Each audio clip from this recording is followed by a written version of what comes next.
Dans notre société, l'individu, pour aller vite, il est considéré comme une ressource humaine, point à la ligne. Point à la ligne. C'est-à-dire qu'il n'existe qu'en tant que ressource humaine, ce qui permet de pouvoir le virer de son entreprise, de fermer son entreprise, de le maltraiter comme on le fait aujourd'hui dans les entreprises et ailleurs.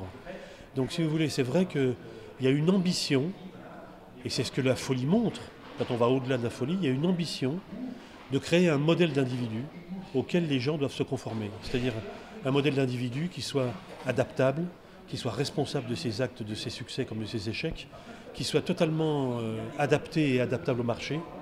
Et là, il y a une véritable... C'est presque une question anthropologique. C'est-à-dire qu'il y a une véritable ambition de créer un nouvel individu. Consommateur, producteur, voilà.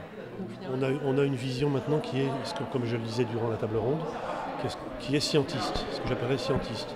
Ça signifie quoi le scientisme? Ça signifie que ce sont des gens qui pensent que la science va tout régler. Et que donc la folie, c'est une maladie du cerveau ou du système nerveux, comme l'hépatite serait la maladie du foie. Évidemment, ce n'était pas du tout la conception qu'on avait avant, une conception beaucoup plus humaine, beaucoup plus globale de la folie que ça.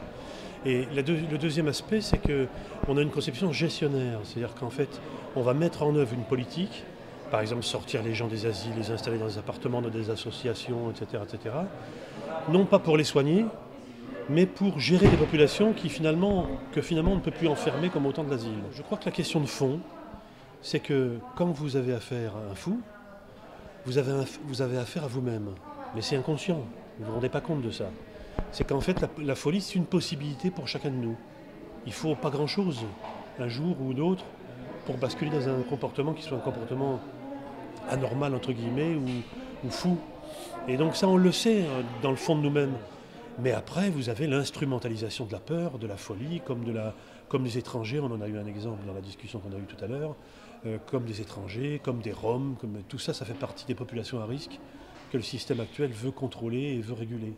Et ça, les fous rentrent, hélas, ceux qui ne peuvent pas s'intégrer, rentrent, hélas, dans cette catégorie. Van Gogh était fou, ça n'a pas empêché d'être génial. Je dirais même que peut-être que sa folie, elle a participé de son génie.